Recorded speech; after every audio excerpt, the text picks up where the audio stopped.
Sir, ಇವತ್ತಿನ ದಿನ ರಾಮದುರ್ಗ ತಾಲೂಕಿಂದ ನಾನು DCC ಬ್ಯಾಂಕಿನ ಚುನಾವಣೆಗೆ ನಿಂತಿದ್ದೆ. ಕಾರಣಾಂತರಗಳಿಂದ ಮತ್ತು ವೈಯಕ್ತಿಕ ಕಾರಣದಿಂದ ಇವತ್ತಿನ ದಿನ ನಾನು ನಾಮಪತ್ರವನ್ನು ಹಿಂದೆ ಪಡೆದ ಇದ್ದೆ.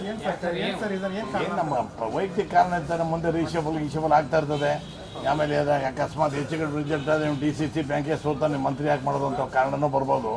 ಆ ದೃಷ್ಟಿಯಿಂದ ಯಾವುದಕ್ಕೂ ಅದಕ್ಕೆಲ್ಲ ಆಸ್ಪದ ಕೊಡಬಾರ್ದು. ಯಾರು ಸಬಳ ಮುಂದಿನ ದಿನದಾಗ ಹೇಳ್ತೀನಿ. ಇನ್ನ ಟೈಮ್ ಇದೆ, ಇನ್ನ ಅಲ್ಲ, ಉಸ್ತುವಾರಿ ಸಚಿವರು ಬೇರೆ ಯಾವ್ದೋ ಕಾರಣ ಕೂತಿದ್ರು, ಬೇರೆ ಏನೋ ಕೆಲಸ ಇತ್ತು. ಅಲ್ಲ, ಅದೇ ಅದಕ್ಕೆ ಸತೀಶ್ ಜಾರಕಿಹೊಳಿ ಹತ್ರ ನಾನು ಈ ವಿಚಾರ ಮಾತಾಡಿಲ್ಲ. ಬೇರೆ ಏನೋ ನಮ್ಮ ರಾಮದುರ್ಗ ತಾಲೂಕದು ಗೊಡ್ಸಿದ್ ಯಾವ್ದೋ ಒಂದು ಪ್ರಾಬ್ಲಮ್ ಇತ್ತು, ಅದಕ್ಕೆ ಮಾತಾಡ್ಕೋತಾರೆ. ಸೋಲಿನ ಭೀತಿ ಈಗ ಸೋಲಿನ ಭೀತಿ ನನಗೆ ಇಲ್ವೇ. ಸೋಲಿನ ಭೀತಿ ಮಕ್ಕ ಹಿಂಗಿರ್ತಾ ಇತ್ತು ನಮ್ದು. ಚೆನ್ನಾಗಿ ನಗ್ನಗ್ತಾನೆ ಇದ್ದೀನಿ, ಬಹಳ ಖುಷಿಯಾಗಿದ್ದೀನಿ ನಾನು. ಇವಾಗ ಈ ಕ್ಷಣದಿಂದ ನಾನು tension free. I am very happy.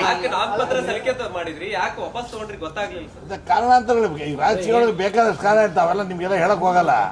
ಹೇಳ್ಬಿಟ್ರೆ ಆಮೇಲೆ ಬೇರೆ ಬೇರೆ ಅಂತ ಹಂಗೆ ತಿಳ್ಕೊಳ್ಳಿ. ಏನಂತ ಹಂಗೆ ತಿಳ್ಕೊಂಡ್ರೆ ಆಯ್ತು, ತಿಳ್ಕೊಂಡ್ರೆ ಆಯ್ತು. ಸಚಿವ ಸಂಪುಟ ಇದೆ. ಆ ಟೈಮ್ನಾಗ ನಾವು ಈ ಚುನಾವಣೆಗೆ ರಿಸ್ಕ್ ತಗೊಂಡು ಸ್ವಲ್ಪ ಹೆಚ್ಚು ಕಡೆ ನಮ್ಮ ಆಗದೆ ಇರೋರಲ್ಲ, DCC ಬ್ಯಾಂಕ್ ಸೋತಿದ್ದಾನ್ರಿ, ಅವ್ನಿಗೆ ಯಾಕೆ ಮಿನಿಸ್ಟ್ರಿ ಕೊಡೋದು ಅಂತ ಅಪಾದನೆ ಬೇರೆ ಹೊರಸ್ತಾರೆ. ಮುಂದಾಲೋಚನೆ ಮಾಡಿ ಆಗುತ್ತೆ ಅಲ್ಲ. ಹೈಕಮಾಂಡ್ ಬಿಟ್ಟಿದ್ದು, ಸಿದ್ದರಾಮಯ್ಯ ಬಿಟ್ಟಿದ್ದು. ಆದಾಗ ನಾನಂತೂ ಇರ್ತೀನಿ. ನೋಡ್ರಿ, ಒಬ್ಬರು ನನಗೆ ಸೋಲ್ಸ್ಬೇಕಂತ ಅವ್ರು ಸೋಲ್ಸ್ಬೇಕು, ನಾವು ಅದೆಲ್ಲ ಬೇಕಾದಷ್ಟು ವಿದ್ಯಮಾನ ನಡೀತಾನೆ ಇರ್ತಾರೆ. ರಾಜಕೀಯ ಒಳಗೆ ಸೋಲಿಸ್ಬೇಕು ಅಂತ ಬೇಕಾದಷ್ಟು ಜನ ಪಿತೂರಿ ಮಾಡ್ತಾ ಇರ್ತಾರೆ. ಅದಕ್ಕೆ ಆ ಪಿತೂರಿಗೆ ಯಾಕೆ ನಾವು ಬಲಿ ಪರಿಶ್ರಮ ಆಗ್ಬೇಕು? ಯಾವ ಖಾತೆಗಿಂತ ಮಂತ್ರಿ ಮಾಡಿ ಸಾಕು, ಆಮೇಲೆ ಖಾತೆ ನೋಡಿ. ಹೇಳಿ, 99% ನನ್ಗೆ ಸಿಗುತ್ತೆ ಅಂತ ನಾನು ಬಹಳ ಆಸೆ ಪಟ್ಕೊಂಡಿದ್ದೀನಿ.